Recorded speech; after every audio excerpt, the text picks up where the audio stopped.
Hey, everybody. Welcome to Narrative Live. Our apologies for not being able to do the show yesterday, but we're here today to talk about Ghislaine Maxwell and the extraordinary events of the last 24 hours. She was, of course, denied bail by a judge in a Manhattan court, and now she spent the first night in jail as a prisoner awaiting trial who's not going to get bail. I'm joined tonight by Steve Hoffenberg, who's, as you know, an important witness to everything that Epstein did in the 90s in particular, and someone who knows Ghislaine really well. And Steve, you really are aware and concerned for Ghislaine's safety tonight. Well, yesterday in court, Ghislaine Maxwell had a shocking day, one that changed her emotional thinking for years to come.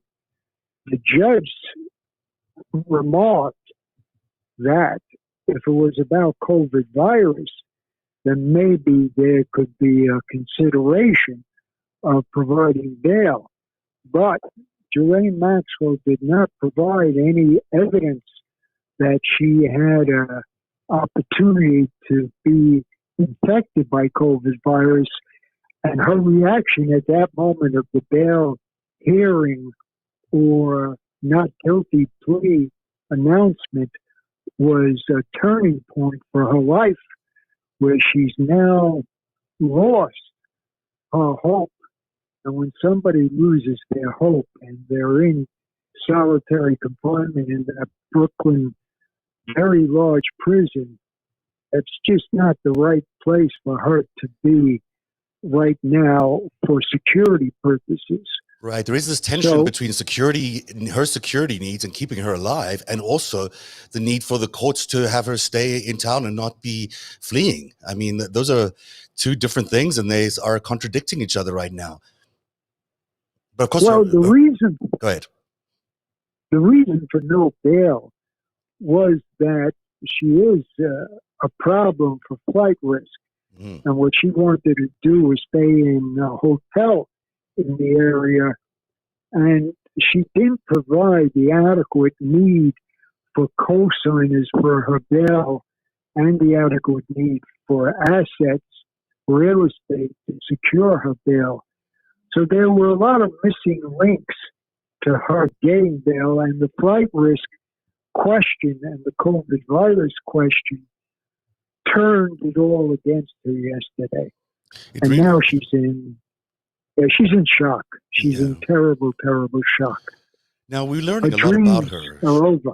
Her dreams are over, but also her life that we thought we maybe knew seems very different from the reality. I mean, you know, she was being guarded by these British security guards in a very fancy house just up 2 hours away from her ex-boyfriend's place, also a very, very fancy house. Now, that's not unusual, but the security guards from the former British Army security guards, that really caught me by surprise.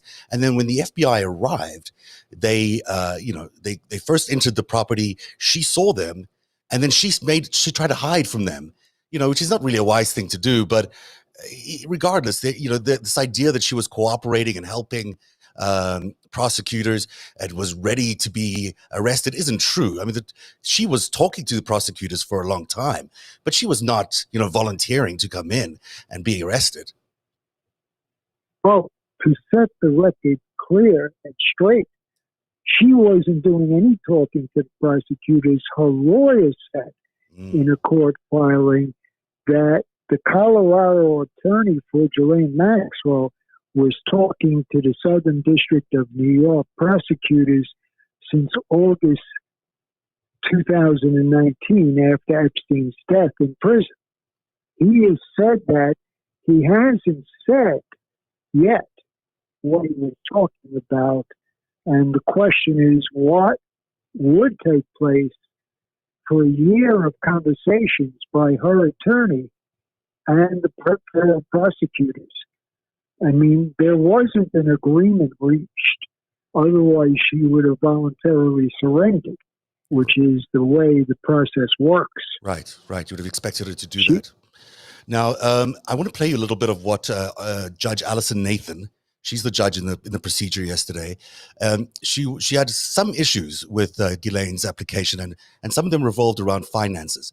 So let's take a listen to her. This is all off a phone line, so it's not the clearest, but at least we can get a sense of what it felt like in the courtroom. As an initial matter, the financial component of Ms. Maxwell's proposed bail package appears to represent a relatively small component of the assets available to her, and is secured only by a foreign property said to be worth about several million dollars.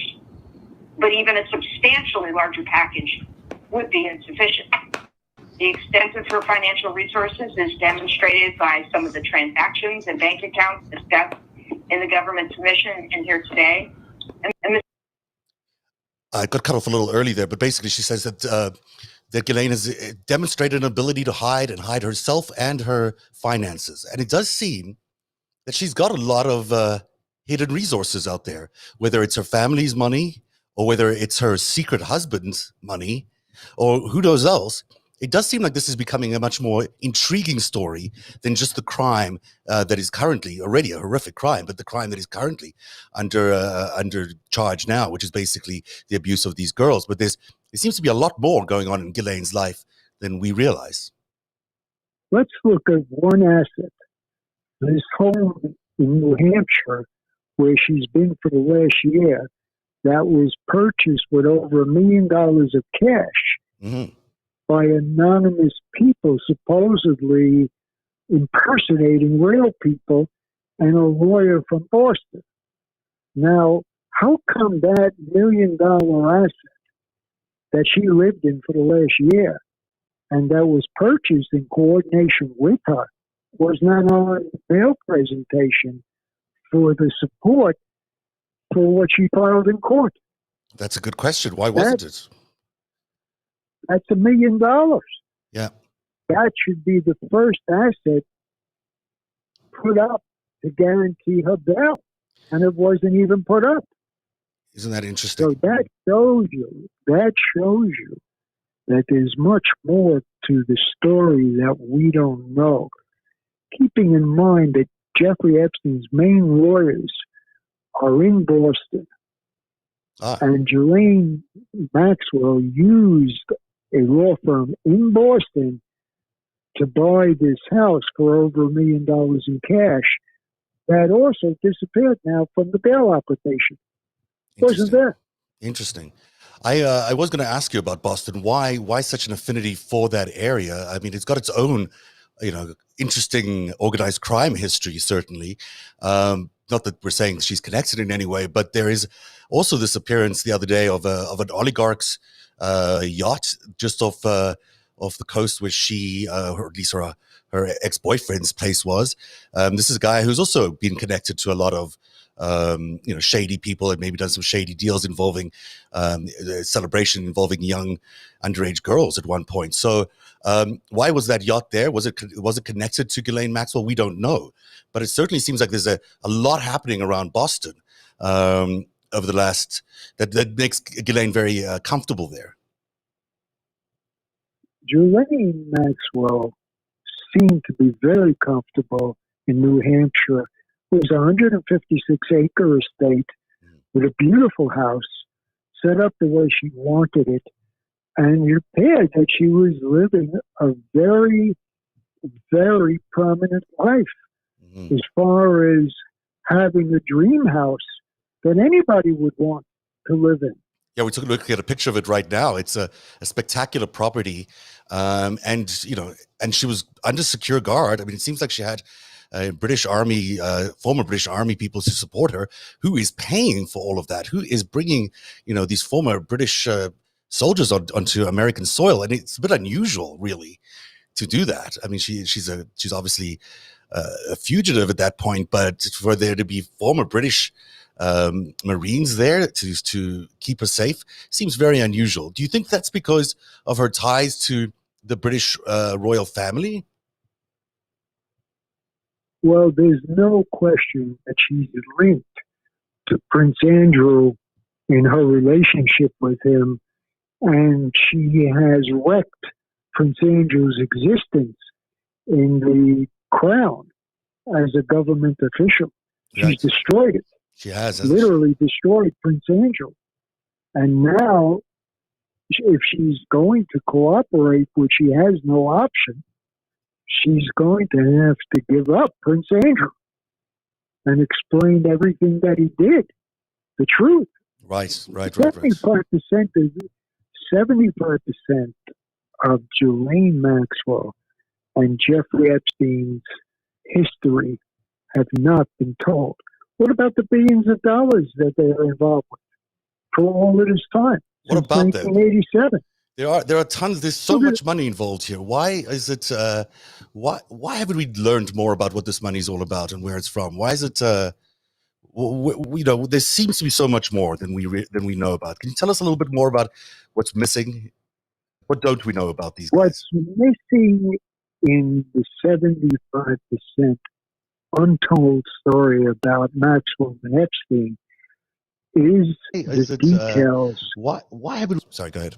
Sorry, just checking to see that we were on the air, and we are on the air. So I just can't see it on the Twitter feed. So if you guys aren't seeing it on the Twitter feed, I don't know why it's not there, but we should be there because I see it on the Periscope feed. Go ahead.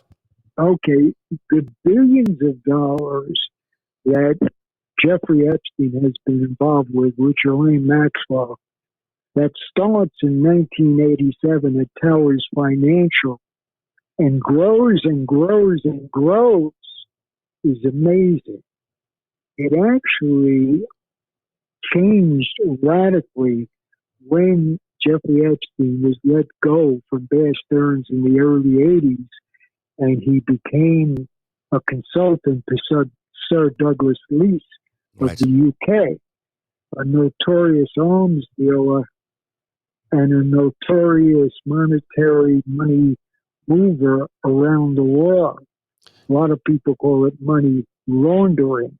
Right. And this man, Sir Douglas Leese, was revenue sharing with Anna Khashoggi, who Jeffrey Epstein, Ghislaine Maxwell, and Khashoggi and Sir Douglas Leese created a very powerful force in bringing all these $1 billion together over the decades to come up into today, where we haven't been told. I know what happened, but the public doesn't know what happened.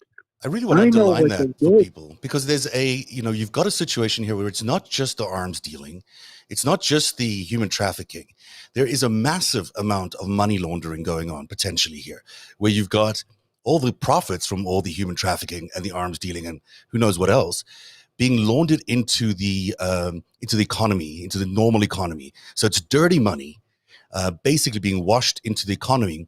And then oftentimes it seems like, as what happened with the towers, that these businesses that they build to launder the money crash. And so you get like a Bear Stearns or you get a Towers, where that has significant impact on the economy overall.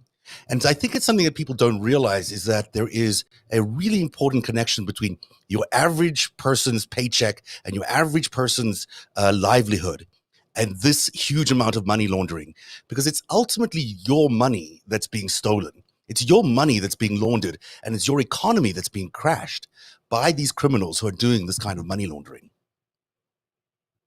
Ghislaine Maxwell and Jeffrey Epstein are involved with billions of dollars that America has to adjudicate on behalf of all the victims of the crimes. America arresting Ghislaine Maxwell is the first step of dealing with the billions of dollars. How does a man like Jeffrey Epstein get control over these billions of dollars is the real question. And now his estate says, they happen to have found $635 million of liquid cash. Wow. Now, you know that that's a fake announcement by his estate, who's been sued by the Virgin Islands for incorrect reporting of his assets. There's been no audit of the supposed estate that was created 2 days before Jeffrey Epstein's death. So you don't think the money's there? Billions.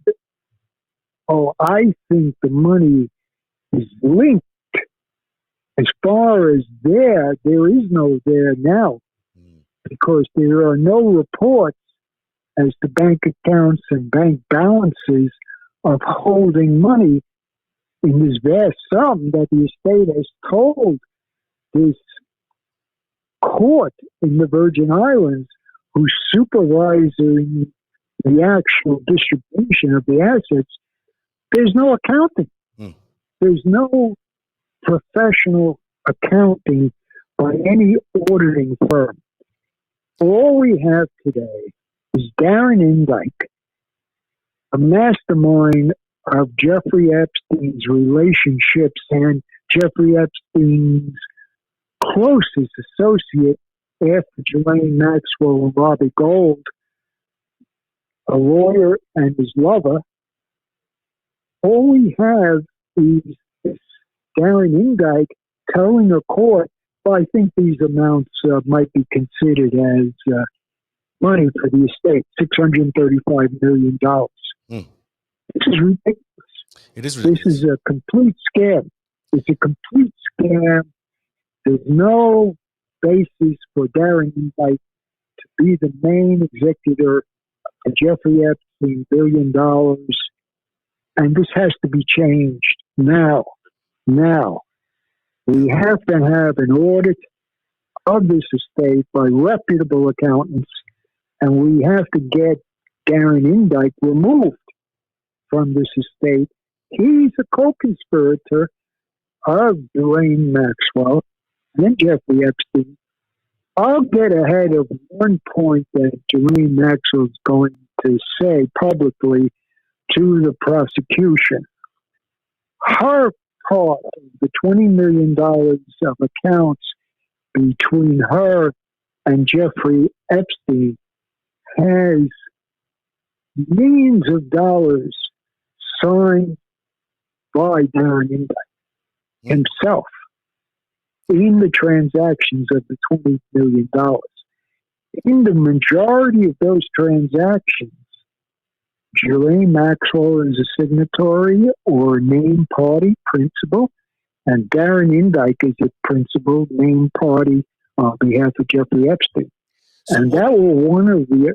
She's not just a confidant. She's not just a whatever they called her. I don't say they use the word pimp, but a madam or whatever for his girls. She wasn't just the lady of the house. She was a partner in all of these schemes, or at least many of these schemes, and maybe was not only a participant, may have been driving a lot of these schemes, is what you're saying. In my opinion, she was the brains behind the $1 billion that Epstein put in his pocket, and also the crimes, the monetary crimes, and the network of crimes around the world.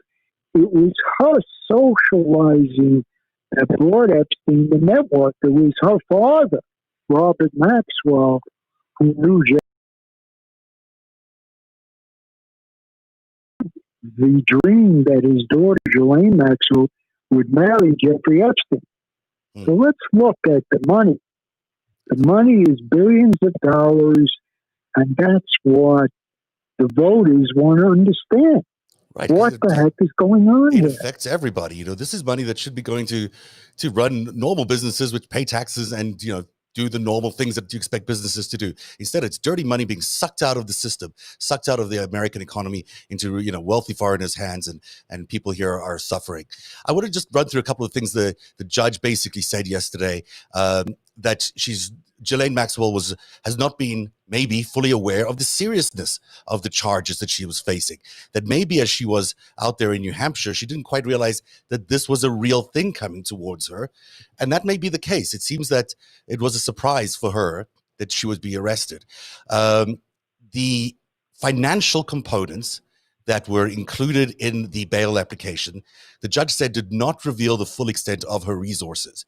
In other words, there's a lot more money, and she's got a network that is far bigger that surrounds her, and who knows how high up that network goes, but it's very well resourced. And this is one of the reasons they argued that she should be remanded without bail.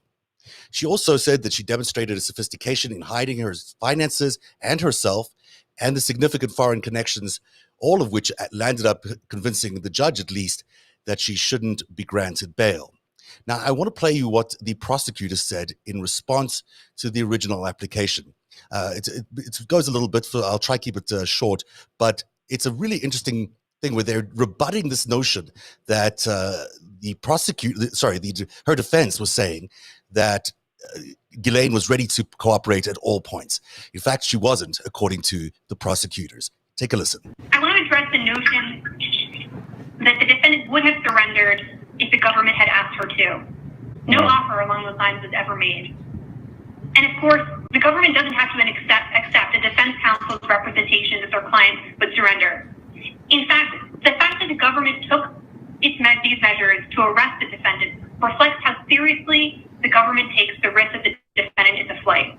Why on earth would the government notify the defendant through her counsel that she was about to be indicted and arrested if the government had serious concerns that she was a risk of flight? That is exactly what occurred here. In addition, it is interesting that the defense counsel notes that it should have been obvious to the government that the defendant would have surrendered, when at the same time in civil litigation in this district, defense counsel declined to accept service on behalf of plaintiffs who were seeking to sue the defendant in connection with some of these allegations, and they were required to seek leave of the court to serve the defendant through their counsel. Your Honor, turning to the question of the defendant's finances, there is still at this point no substantive response regarding the defendant's finances, or about her lack of candor to the court, significantly. And while we recognize that it appears that the defendant's extensive resources may be in complicated banking records, at a basic level, the defense argument is that she cannot remember off the top of her head just how many millions of dollars she has. That seems to be the argument, that she could not really remember how many millions of dollars she had. Steve, what's your take on all of that? You know, is she just hiding a lot of information that is so significant that we're actually at the, we haven't even scratched the surface here? How wealthy is she? Number one, the rule of bail is that she has to disclose what her assets are, and she has to pledge certain assets to guarantee her performance and showing up in court that would be forfeited if she doesn't show up in court and she runs away to another country or wherever they can't find her by the FBI. She did nothing of that in her bail application, and she did not provide any details to her assets. Zero details were provided about Ghislaine Maxwell assets. The only explanation was $20 million of accounts provided by the prosecutor. And there's no way that she was cooperating for the last year, or they wouldn't have raided her house to arrest her, and she wouldn't have run away from the FBI in her own house. Right. It does seem like that. There's no doubt in my mind that this was a surprise to her, and she did not, even at that moment, expect to be arrested, which is interesting, because she certainly wasn't cooperating. Do you think she's cooperating now? Do you think she started, at least naming names, or she's considering naming names? Let's look at what we know that's been evident so far. Jeffrey Epstein bragged to Brad Edwards, the lawyer for some of the victims, that he was untouchable, that he had such powerful relationships of prominent people that it would be impossible to arrest him, considering that he rigged 4 cases that he was named in before that. 4 were rigged by Jeffrey Epstein. So his total exposure was a slap on the wrist in a Palm Beach prison that gave him the right to leave the prison, I guess, almost every day. Wow. For his own benefit. So 4 cases were rigged by Jeffrey Epstein having these powerful connections. Now, there's a second prong you want to know about, correct? What is your second prong that you want the details on? Is it the money part? I was interested Or in is who it might her be not? cooperating, who she's naming. I want to know who she's naming. She hasn't, I would think, started naming anybody yet. From the way this worked yesterday and the way the arrest occurred last week, she hasn't named anybody. Mm-hmm. And the conversations had with the Southern District of New York prosecutors were just what they are described as conversations. They wanted to go through the due process components first, which was the arrest. That was under due process, normal due process. Many FBI agents, state police, city police, New York Police Department were at the scene to arrest her. It wasn't prearranged. It wasn't a meeting between the lawyers and the FBI. This was a normal arrest of a fugitive. So if you were getting cooperation from the fugitive, Ghislaine Maxwell, this arrest would not be staged that way. She would self-surrender directly to the FBI. And Right. that's how it will be done orderly. That's the way it should be. That's the way it should. Now, it wasn't just an ordinary arrest. Let me push back a little bit on this ordinary arrest thing, because you got to look at what Jeffrey Berman was saying in his testimony at the House the other day.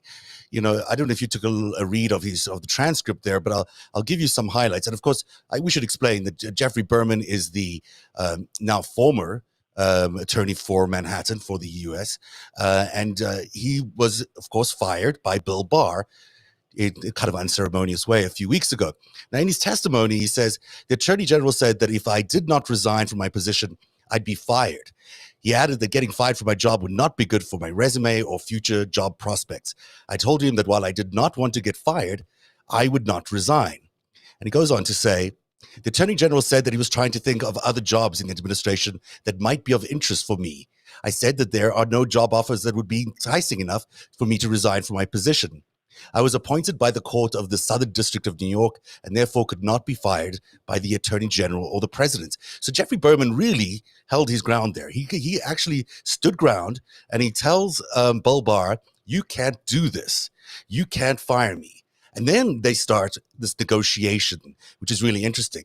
At 4:44, he gets a missed call from a number with the 202 Washington, D.C. area code that he did not recognize. He did not leave a message, the person on the call. So Berman calls back at 7:21, and it is the Attorney General's. He called the number back, and he says they had a 3-minute conversation. The Attorney General then asked him whether he would be interested in becoming the chairman of the SEC, which is another position under Barr's authority. And of course, he said that I told him my position was unchanged. All of which leads us to later on that evening, the idea at 7 o'clock, at 9 o'clock, the release of Bill Barr statement saying that he had fired Jeffrey Berman. Now, what's really interesting is that there was a bit of give and take going on. Over the next 24 hours, it seems that the negotiation went something like this.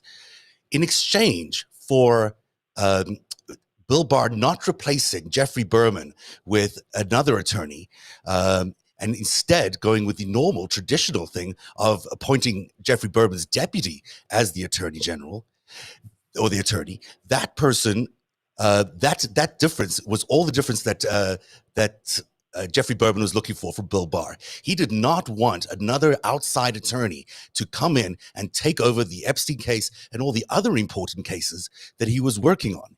And he won. He got that. Yes, he did. He got his assistant, Mrs. Strauss, who did an incredible job in arresting Ghislaine Maxwell. He went right in. The next week and arrested her right then. Like they didn't miss a beat. So this is causing a lot of jeopardy for the Attorney General, you'd think, especially as his boss can't be pleased with any of this, one would assume. But yet he had to give in. Why do you think he had to give in? Well, there's a problem of law and order. Mm-hmm. And today, President Donald Trump said that law and order is the voters' concern for America in the next election. And here we have the most important case in the country dealing with minors and sex trafficking and billions of dollars and famous people. You've got President Bill Clinton involved. You've got President Donald Trump involved. You've got Prince Andrew involved. You have Leslie Wexner involved. You have Alan Dershowitz involved. And I could keep on naming names. Actually, former Treasury I have a little Secretary. graphic that I call the exposed, and you named almost all the names on it, which is all the people that could be affected by the fallout of this. But keep going. It's really interesting that you mentioned. Well, there's many more people that were involved with Jeffrey Epstein's crimes and Ghislaine Maxwell's crimes. So this has to be exposed now to satisfy the voters in seeing correct justice and law and order being provided. There's been no law and order in Jeffrey Epstein death in prison. All there's been is massive confusion conceded by all the sides as to what happened to Jeffrey Epstein. We don't Nothing really moved know forward. what he did. We don't even have a clue of the full extent of what he did. All we know about is the human trafficking. But as we've been pointing out, there is so much more. And look at all these people that are, potentially implicated in this. People who are incredibly powerful, incredibly famous all around the world. This has the hallmarks of something that could really change the order of the world, the balance of power in the world. And it certainly feels like it has an impact on whether democracies can survive going forward. And those implications are huge, and we haven't even begun to scratch the surface of how we get there. You're exactly correct. And the media is supposed to be the check and balance. And the government has a tremendous responsibility with Ghislaine Maxwell right now to expose the crimes. Everybody in the country understands that Ghislaine Maxwell doesn't want to sit in this Brooklyn horrible prison much longer, that she wants to be transferred to a different prison in a better city where she could be in a smaller environment that could serve well in protecting her and guarding her against the COVID virus and guarding her against misconduct in the prison. And that's a very important consideration. First step now.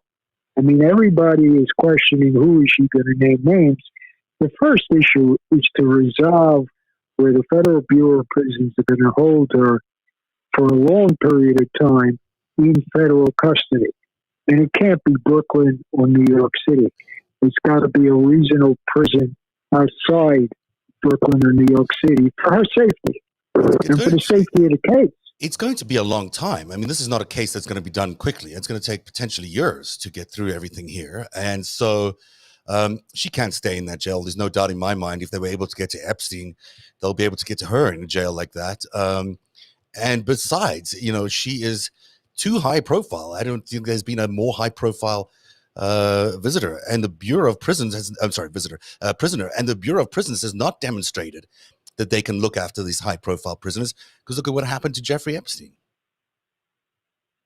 She is such an important witness that she's got to be put into a prison setting that an important witness belongs in order to preserve this witness for whatever she's going to do.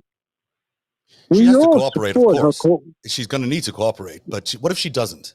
What if she decides that she can't actually reveal all this stuff? Because if she does, her life is at risk anyhow.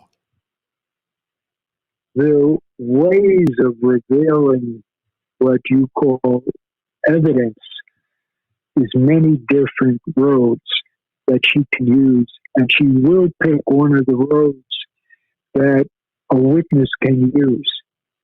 Witnesses have many different options of how they can cooperate. And this witness, Ghislaine Maxwell, is going to pick one of those witness options that will work well for her and for the government and for the other defendants. It's going to happen. Yeah, it does seem the case is going to get exposed. when we think about the Well, cases, we're talking about cases as well that are still happening in the British Virgin Isles, right? Those cases are still continuing. There are going to be fallout cases from every single one of these new charges that have been laid, and all this new revelations that keep coming out. We could be talking about, a huge number of cases ultimately falling out from this. the Virgin Islands said this week that she is a target of an interested person in their investigations, and they're looking at her substantially.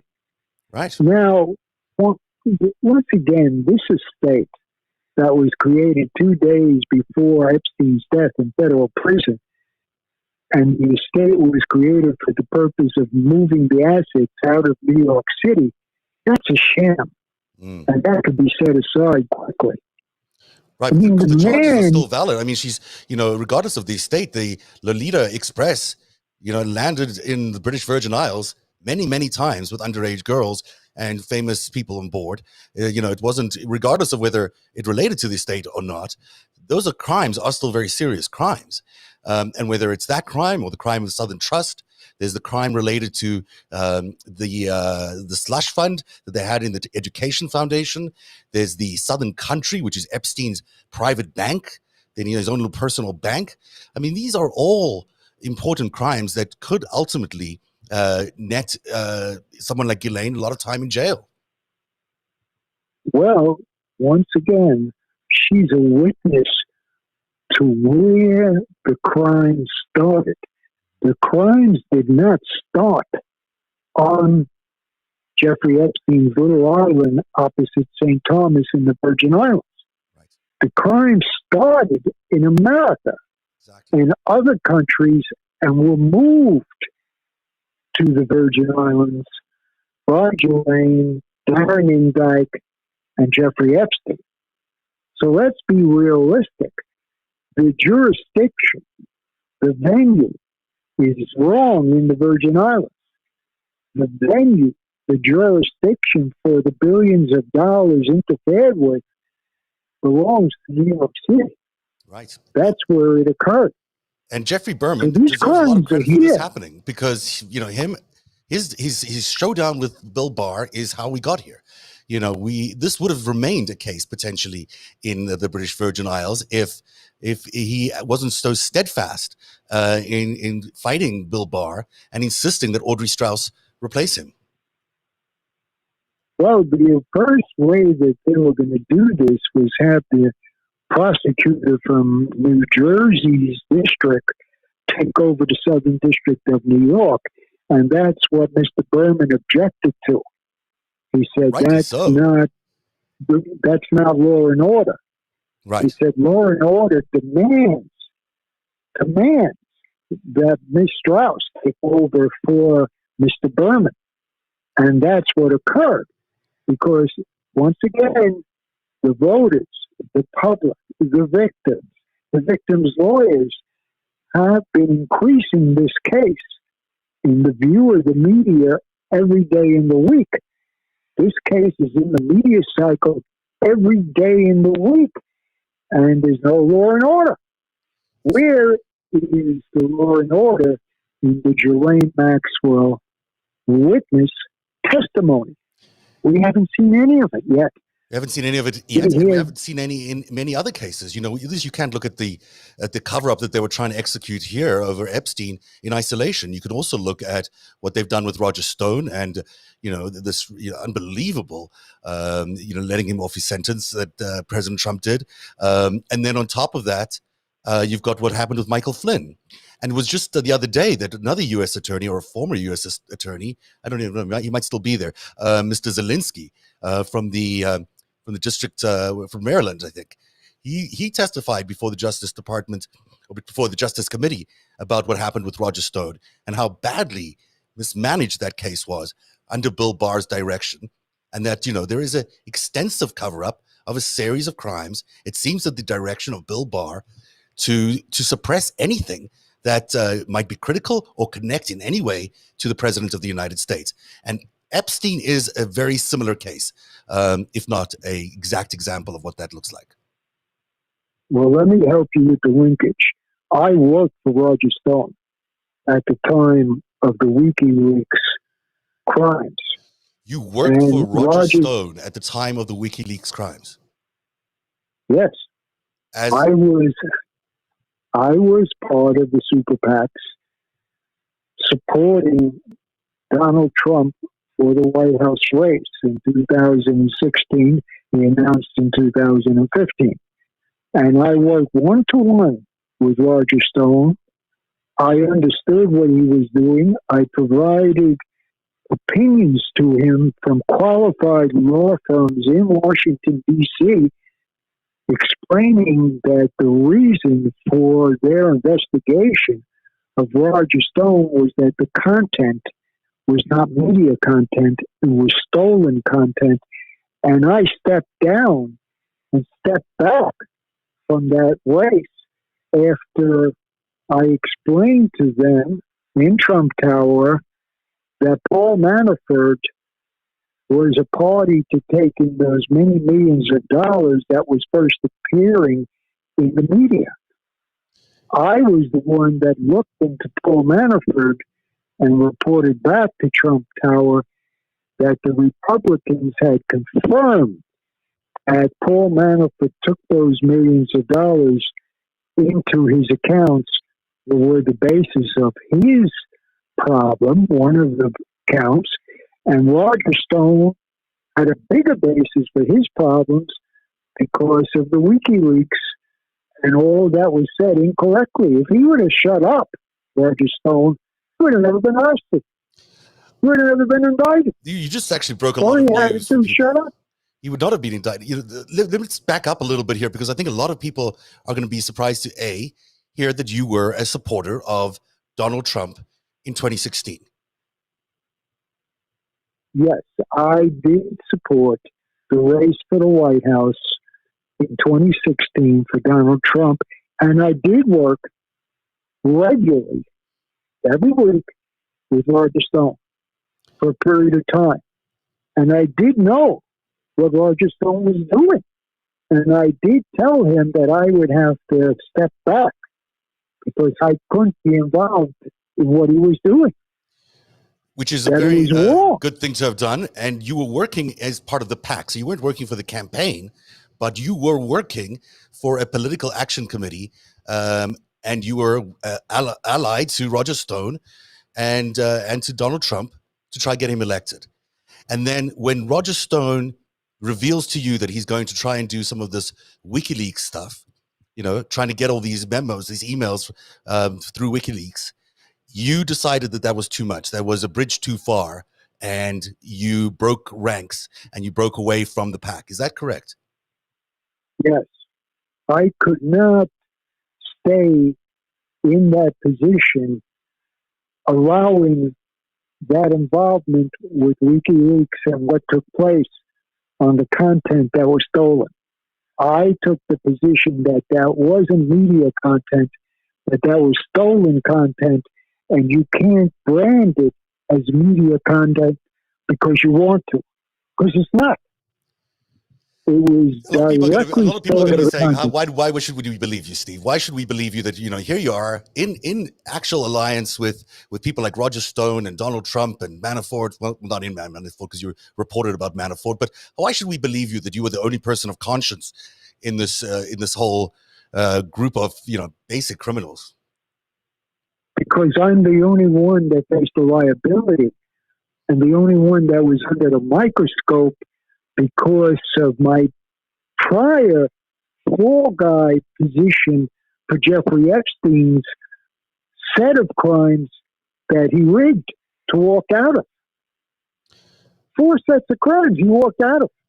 So he walked away from 4 sets of crimes. You got nailed for one of those crimes, which is the Ponzi scheme at Towers Financial. But how does that sort of make you the only guy who's got ethics in this entire Trump organization campaign? If you did 18 years in federal prison and you realized that there was no way to cross the line ever again, when you come out of after that kind of punishment, you have to be insane to do anything wrong that would cross the line.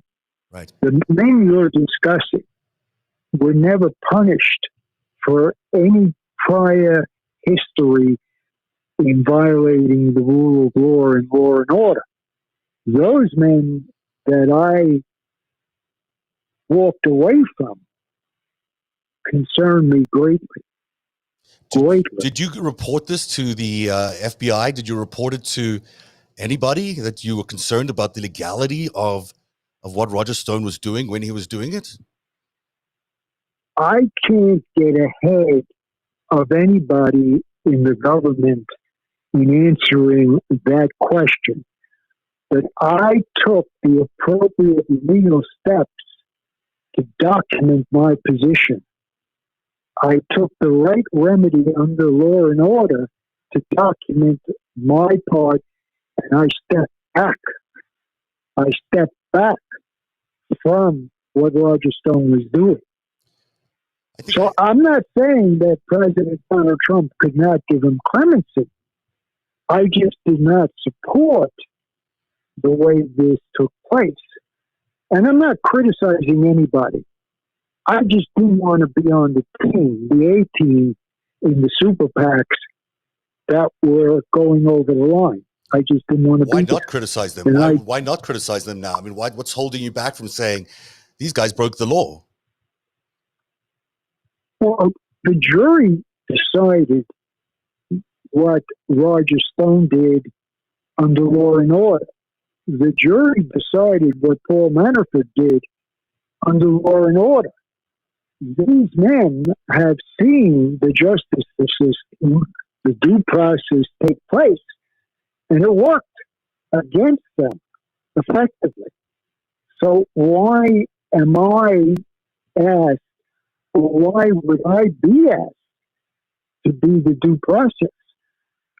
I'm a person that stepped back from this. I reported it to my lawyers and to others, and I stepped back from this.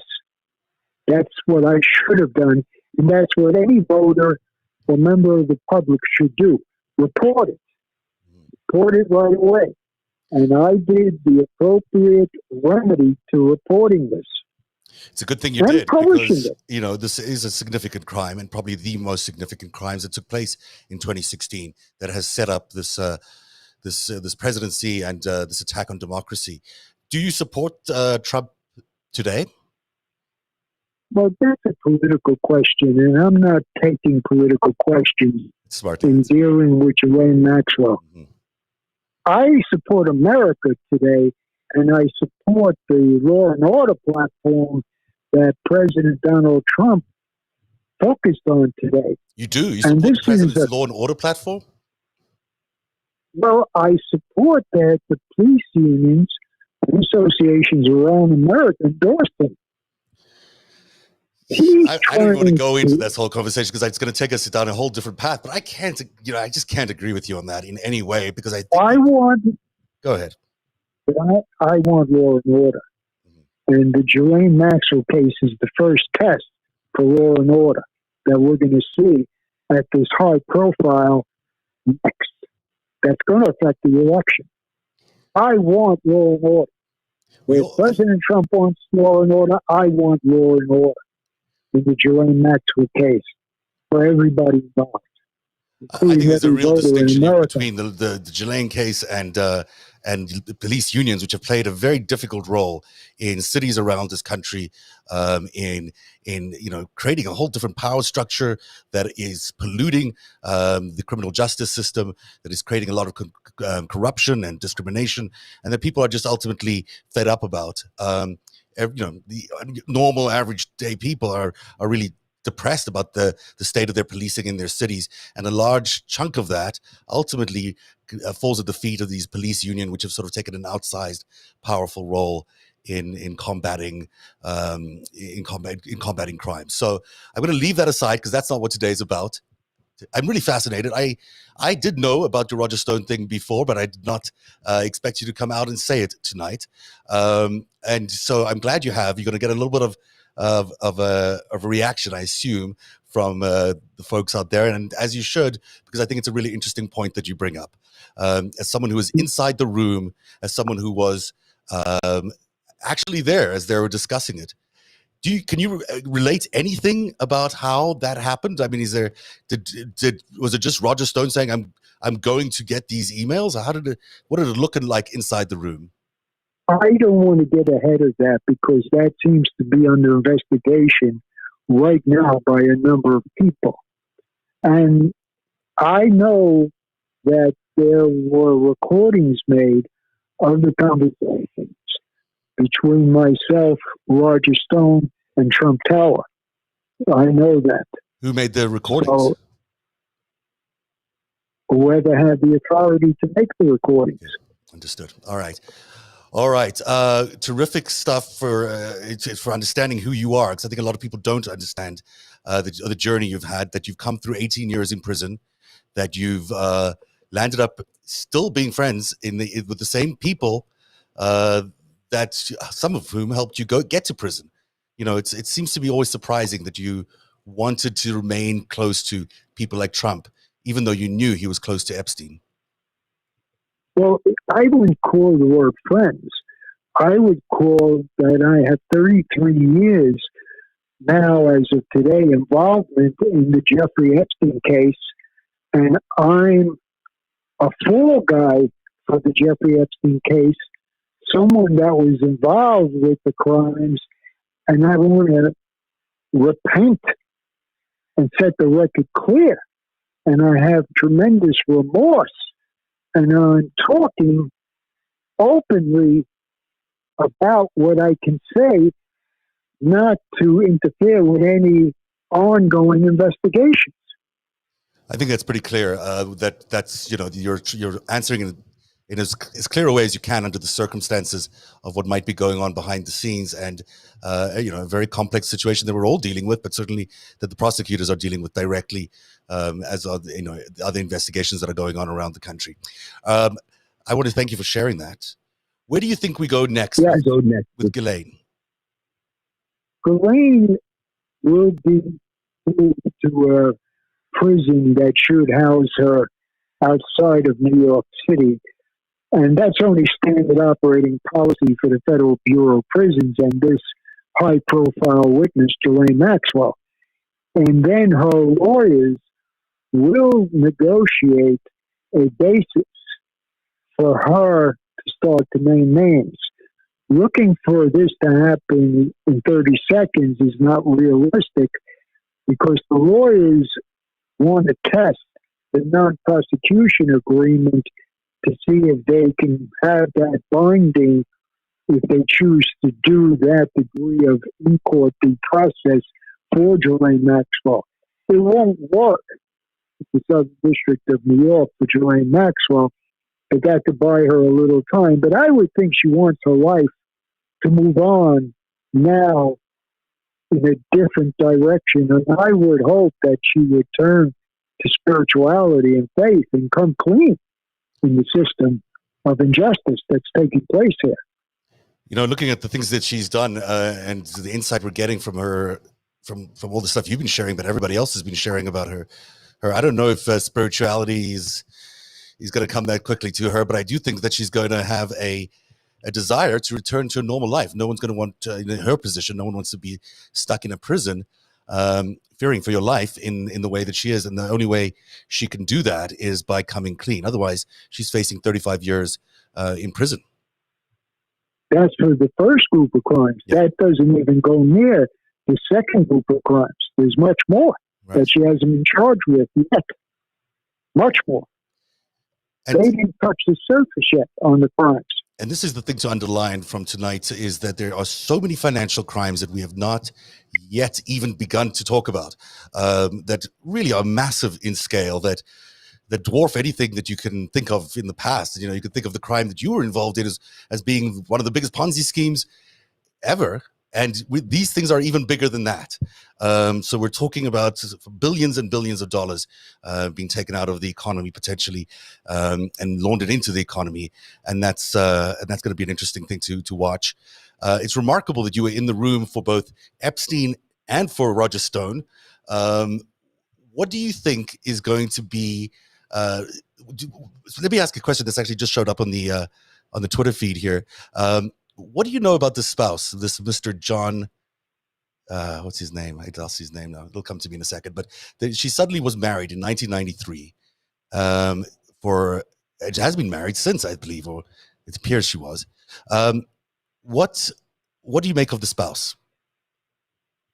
We're going to have to see what develops in that story, because today is the first day of that coming to light.